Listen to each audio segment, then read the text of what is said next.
Hi everyone, good to be back. I have a few things on my mind this week, and I thought it's probably a good time to make a new video. I'll try to keep it relatively short this week, but there is a lot going on. Obviously, the first thing that comes to mind is the recent news about the Iranian attack on Israel, the retaliation, I guess, if you're looking at it from that point of view, and the implication they might have on the LNG markets. My own view is that, it just kind of shows how difficult the Middle East is right now and how many different potential conflicts there are. I don't think that this is going to escalate the current conflict between Israel and the Palestinians, but I hope it doesn't, but it could. But the bottom line is that it just shows that how sensitive the Gulf region is.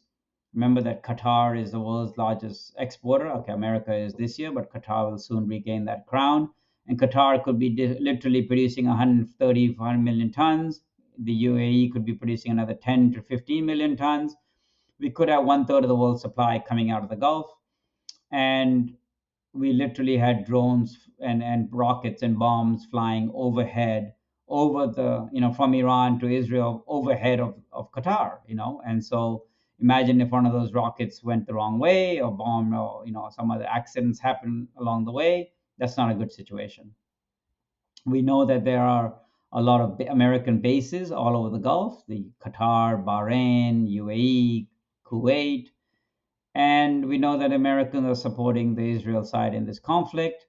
If the Iranians did want to escalate, and I'm not saying sure they do, if they did want to escalate, well, now that they've shown that they can send bombs all the way, can they not send bombs closer to their borders as well? And that could really mess things up in terms of the LNG markets around the world. Another thing that Iran could easily do is to cut off the Straits of Hormuz. That will choke all the exports coming out of Qatar, the UAE, may impact some things out of Oman, even though Oman is outside the UAE, outside the Gulf.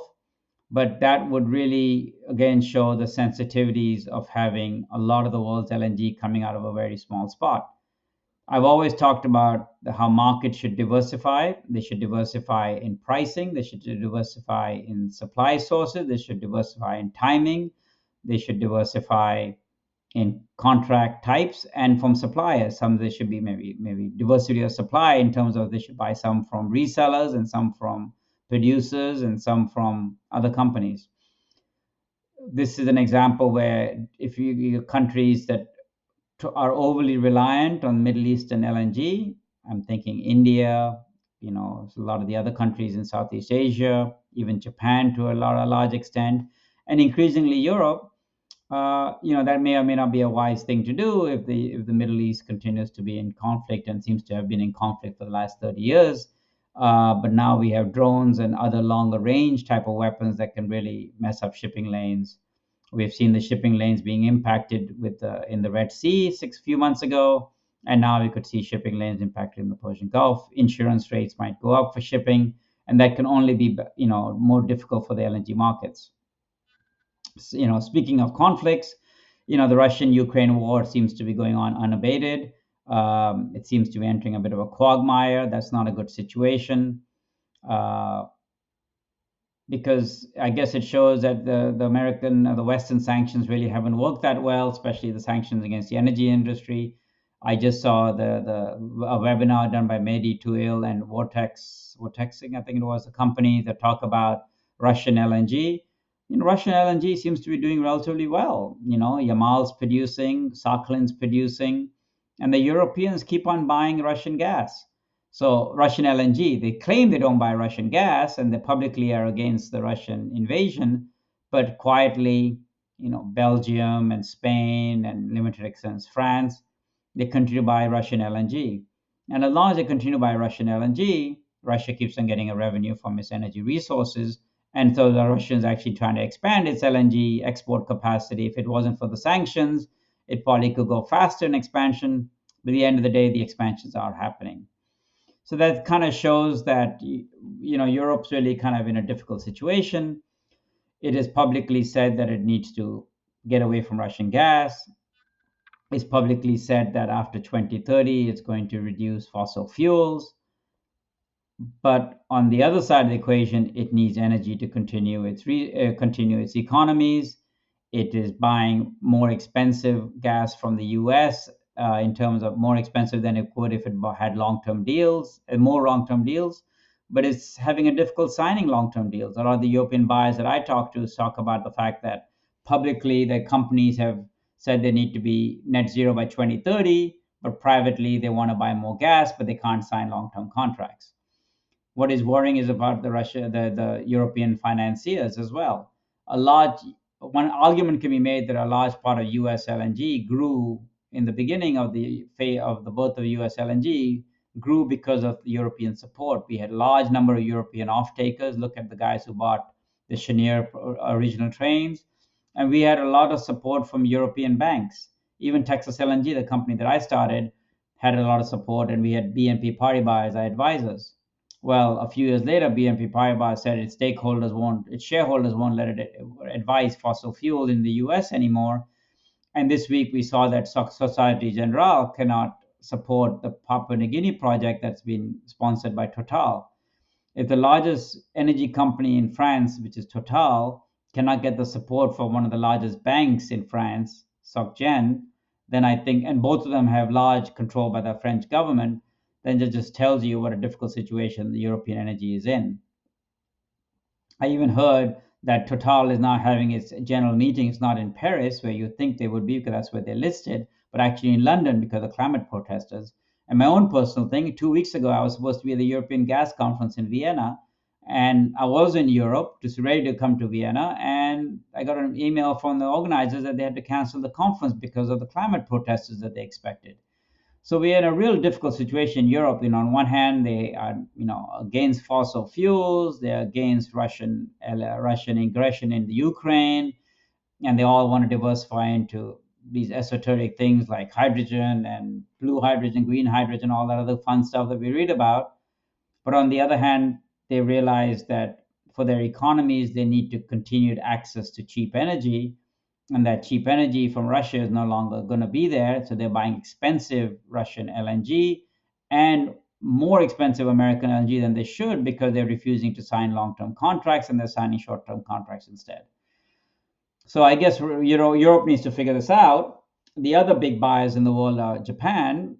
Japan is actually decreasing its LNG demand, or year on year, increasing its nuclear, increasing its other fuels as well, and the economy is not doing that great. So Japan is no longer in a leadership position to speak for the demand side of LNG. Europe would like to speak on that, but it cannot because of political reasons. So who's really left to speak on the demand side? Who's really the market maker on the demand side? Is it the Koreans? Maybe. I don't think so. The Chinese? Well, the Chinese really are in a difficult situation. They buy gas from Russia, both pipeline and LNG. They buy a lot of American gas, but they don't want to make that into a big deal, and they don't have any equity position in a lot of American gas. So they politically, it's difficult for them to take much more of a leadership role. They do buy a lot of Australian gas, but they've had a lot of difficult relationship between China and Australia. So I'm not sure what kind of leading role they can play in driving the market. So who's left? It's the disparate countries in Southeast Asia. It's the South Asian countries, India, Bangladesh, Pakistan, that tend not to be in a leadership position in the demand. They buy a lot of volume, but they also try to buy the lower price volumes, and they buy a lot of government to government relationship volumes, the Qatari gas going to India, for instance. So I guess we're going to look on the demand side of the LNG markets, kind of on a leadership ship right now, a rudderless ship. The Europeans should be the natural leaders in this. They need more gas. They're building new terminals. They cannot rely on their traditional forms of LNG and gas, but yet because of political reasons, they're probably they can't really step up to that. We're actually maybe seeing the slow death of European energy in general. We heard that Shell wants to list in New York, BP might be a takeover target, and Total is already moving its general meetings outside Europe. Not a good situation at all for Europe, and I think it needs to kind of come to terms with and resolve its angst between its public statements of net zero and anti-fossil fuels and its cold hard reality that we are sitting in 2024 and fossil fuels are going to be very important. There's a lot of reluctance to build any new nuclear. You saw the only nuclear I can think of that's new in Europe is the Hinkley plant in the UK, which is seems to be another massive disaster, cost blowouts, and all that other stuff. So, what is Europe going to do? Obviously, it's driving a lot of its industry out of Europe. I heard that BASF, we saw that BASF is building a brand new giant plant in China, etc. But what are we going to do? So, it's going to be interesting to see them resolve it. I hope they resolve it and favor LNG as a low hanging fruit, and that makes a lot of sense, but we shall see. Let's just touch about the Biden pause or the DOE American export pause for the non FTA countries.